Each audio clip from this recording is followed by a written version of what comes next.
Assalamualaikum warahmatullahi ta'ala wabarakatuh. Alhamdulillahil qa'il. A'udzu billahi minasy syaithanir rajim.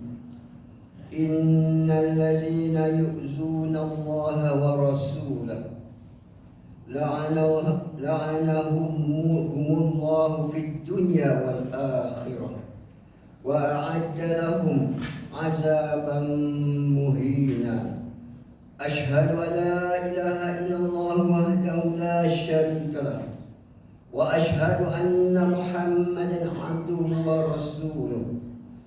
Allahumma shalli ala sayyidina Muhammad wa ala alihi wa sahbihi ajma'in. Amma ba'd. Faya ayyuhal muslimun ittaqullah usikum wa iyaya bittaqwallah faqad faza muttaqun.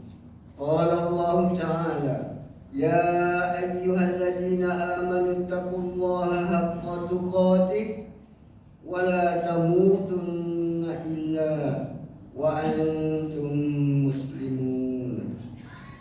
Muslimin yang dirahmati Allah Subhanahu wa taala. Saya berpesan kepada diri saya dan hadirin jemaah sekalian, marilah bersama-sama kita memperkasakan ketakwaan kepada Allah Subhanahu wa taala dengan sebenar-benar takwa, dengan melaksanakan segala perintah dan menjauhi segala larangannya. Mudah-mudahan kita mendapat kejayaan di dunia dan di akhirat. Khutbah pada hari ini akan menerangkan perihal isu yang berlaku beberapa tahun sebelum ini, yaitu serangan dan penghinaan terhadap Islam masa kini. Hadirin yang dikasihi Allah Subhanahu wa taala sekalian, kemudahan teknologi yang terdapat di rangkaian internet pada hari ini membolehkan segala informasi terkini dapat dicapai semudah di hujung jari. Namun begitu, sejak kebelakangan ini, penyalahgunaan fakta dan maklumat tentang Islam di masa kini telah disalah tafsirkan oleh pihak yang tidak bertanggung jawab untuk mewujudkan unsur-unsur kegelisahan antara kaum yang hidup secara aman damai sejak sekian lama. Perlu kita fahami, aspek penghinaan dan tohmahan terhadap mana-mana agama dan bangsa tidak menyumbang kepada pembinaan negara bangsa yang harmoni. Sebaliknya, akan mengeruhkan hubungan masyarakat berbilang kaum yang terjalin sejak sekian lama. Hadirin jemaat yang dirahmati Allah, senario yang berlaku ini janganlah dianggap sebagai perkara biasa atau tidak penting dalam jiwa nurani masyarakat Islam. Malah situasi ini boleh mencetuskan kebencian kaum yang serius apabila tidak dikawal secara baik.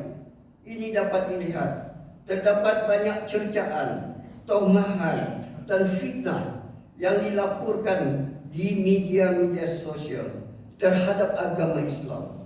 Terdapat kenyataan-kenyataan berunsur emosi dan provokasi dilontarkan demi menyemai fitnah tanpa henti. Bagi umat Islam yang beriman berpandukan kepada kitab suci Al-Quran, kita ditegah untuk menghina apalagi mencaci agama lain. Ini dapat difahami melalui surah Al-An'am ayat 108. A'udzubillahi minasyaitonir rajim. Wala tasubbul ladzina yad'una min dunillah fayasubbullaha adwan bighairi ilm. Dan janganlah kamu cerca benda-benda yang mereka sembah yang lain selain daripada Allah, kerana mereka kelak akan mencerca Allah secara melampaui batas dengan tiada pengetahuan. Menurut Dr. Wahbi Al-Zuhaili dalam tafsir Al-Munir, hukum ayat ini adalah kekal. Larangan menghina segala kebesaran agama lain, kerana dengan menghina mereka akan memberi ruang kepada mereka untuk membalas balik menghina agama Allah dan Rasulullah sallallahu alaihi wasallam. Ini sesuai dengan kaedah sadduz zara'i, iaitu mencegah atau menyekat perkara-perkara yang membawa kerosakan. Kita perlu sedar bahawa hikayat penghinaan dan tohmahan terhadap agama Islam bukanlah baru bermula pada hari ini. Malah naratifnya bermula sejak zaman baginda Rasulullah sallallahu alaihi wasallam mula menyebarkan dakwah Islam lagi.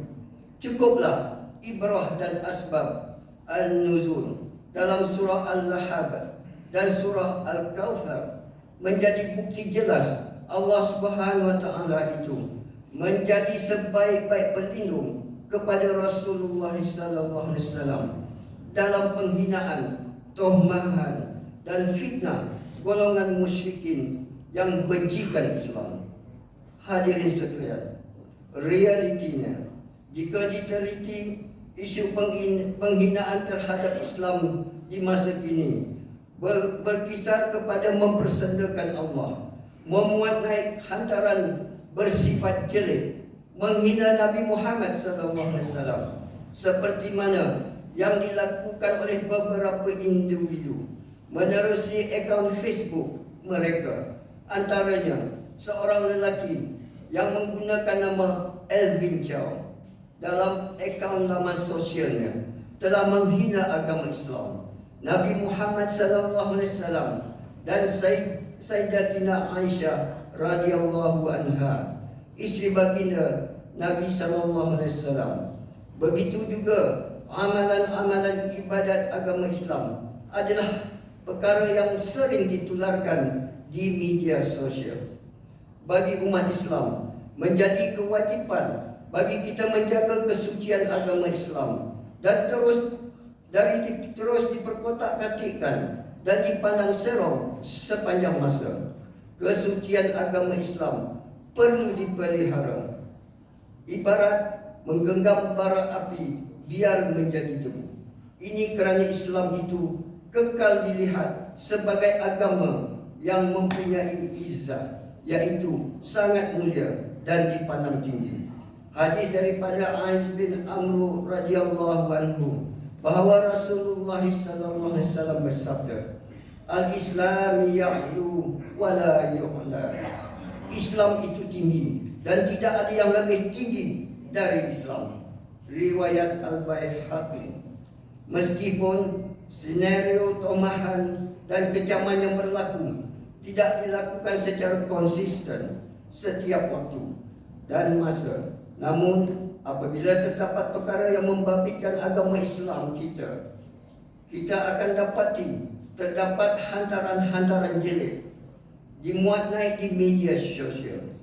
Kesan tohmahan dan fitnah ini sangat serius dan bahaya, kerana ia dapat membangkitkan api kemarahan dalam kalangan masyarakat Islam di negara ini. Oleh itu, pihak berkuasa agama perlu mengambil tindakan yang lebih tegas dan konkret terhadap pelaku jenayah tersebut dengan mewujudkan tindakan pendakwaan di mahkamah syariah. Tindakan ini dilihat agar perbuatan ini tidak akan berulang lagi dan dapat memberi kesan dan pengajaran yang mendalam terhadap lapisan masyarakat agar mereka peka dan sensitif terhadap isu-isu berkaitan dengan agama, khususnya agama Islam. Ketahuilah, sesungguhnya Allah Subhanahu wa taala memuliakan semua anak cucu Adam dengan tidak mengira bangsa, etnik, malah agama mereka, dan Allah juga tidak telah melebihkan mereka daripada makhluk yang lain, seperti firman-Nya dalam surah Al-Isra ayat ke-70. A'udzubillahi minasyaitonirrajim. Walaqad karramna bani Adam wa hamalnahum fil barri wal bahri wa razaqnahum minat thayyibat wa faddalnahum ala katsirin mimman khalaqna tafdila. Maksudnya, dan sesungguhnya kami telah memuliakan anak-anak Adam, dan kami telah beri mereka menggunakan berbagai-bagai kenderaan di darat dan di laut, dan kami telah memberikan rezeki kepada mereka dari benda-benda yang baik-baik, serta kami telah lebihkan mereka dengan selebih-lebihnya atas banyak makhluk-makhluk yang telah kami ciptakan. Hadirin yang berbahagia, elemen penghinaan dan tomahan agama di masa kini, khususnya terhadap agama Islam, perlu segera dihentikan dengan beberapa aspek penguatkuasaan. Perlu diperketatkan untuk menjamin keharmonian negara, bangsa, agar sifat prejudis dan buruk sangka dalam hubungan sosialisasi masyarakat berbilang kaum dapat dihindarkan. Tindakan perundangan semaksimum mungkin perlu dilaksanakan bagi menjaga kesucian agama dan kesejahteraan rakyat negara. Ia bukan sekadar membayar denda ratusan ringgit dan penjara beberapa bulan seperti melepaskan batu di tangga sahaja. Bahkan hukumannya perlu lebih keras lagi dan setimpal dengan penghinaan yang disebarkan seterusnya, dapat memberi pelajaran, menginsafkan pemfitnah lain demi memertabatkan kesucian agama Islam. Ini kerana isu ini dilihat masih berulang lagi, hari demi hari, malah sukar dibendung, ibarat mencurah air pada daun keladi. Sebagai umat Islam, marilah kita menampilkan sikap saling menghormati dalam kalangan masyarakat pelbagai kaum dan agama, kerana ia merupakan teras perpaduan negara.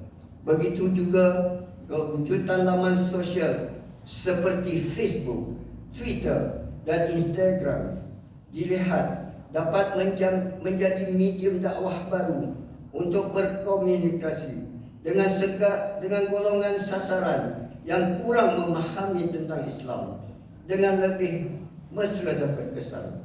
Ia merupakan corak baru dakwah. Ia merupakan corak baru dakwah Islam agar kefahaman tentang Islam dapat disebarkan kepada khalayak yang diseru.